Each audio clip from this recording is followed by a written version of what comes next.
महाराष्ट्राच्या राजकारणातून आत्ताची एक मोठी बातमी समोर येते की देवेंद्र फडणवीसांना सर्वात मोठा धक्का. भाजपच्या जरी 132 जागा सर्वाधिक निवडून आल्या असल्या तरी देवेंद्र फडणवीसांना मुख्यमंत्रीपदापासून दूर राहावं लागणार आहे. गेल्या 2.5 वर्षापासून भाजपाचे नेते जरी मुख्यमंत्रीपदाचा विचार करत असले तरी फडणवीसांना मुख्यमंत्रीपद दिलं जाणार नाही. नेमकं काय घडलंय हे पाहण्याआधी आपण व्हिडिओला लाईक करून चॅनल अवश्य सबस्क्राईब करा, जेणेकरून तुम्हाला महत्त्वपूर्ण बातम्या मिळत जातील. गेल्या 2-3 दिवसापासून राज्यात मुख्यमंत्री कोण होणार अशी चर्चा असताना एकनाथ शिंदे आणि अजित पवारांचंही नाव समोर आलं होतं. मात्र एकनाथ शिंदेंना भाजपच्या नेत्यांनी विरोध केल्याचं दिसतंय. तर एकनाथ शिंदे यांच्या आमदारांनी तुम्हीच मुख्यमंत्री व्हा अशी जोरदार मागणी लावून धरली आहे. परंतु भाजप त्यांना मुख्यमंत्रीपद देण्यास तयार नाही.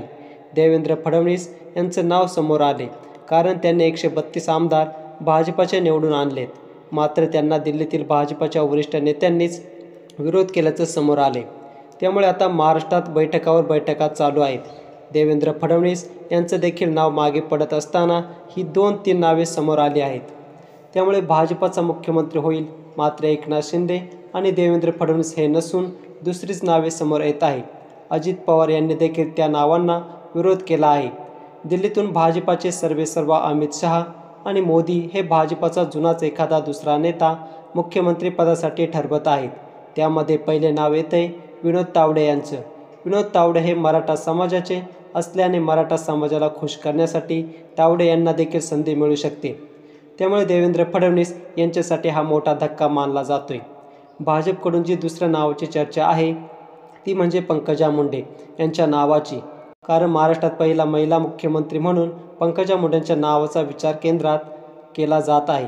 त्यामुळे येत्या 2 दिवसात वानखेडे स्टेडियमवर मोठा शपथविधी केला जाणार आहे.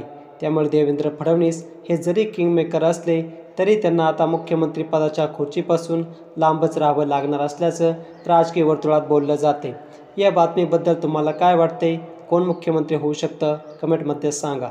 हा व्हिडिओ आवडल्यास जास्तीत जास्त शेअर करून लाईक करा आणि सोबतच आमचं विश मराठी यूट्यूब चॅनल अवश्य सबस्क्राईब करा.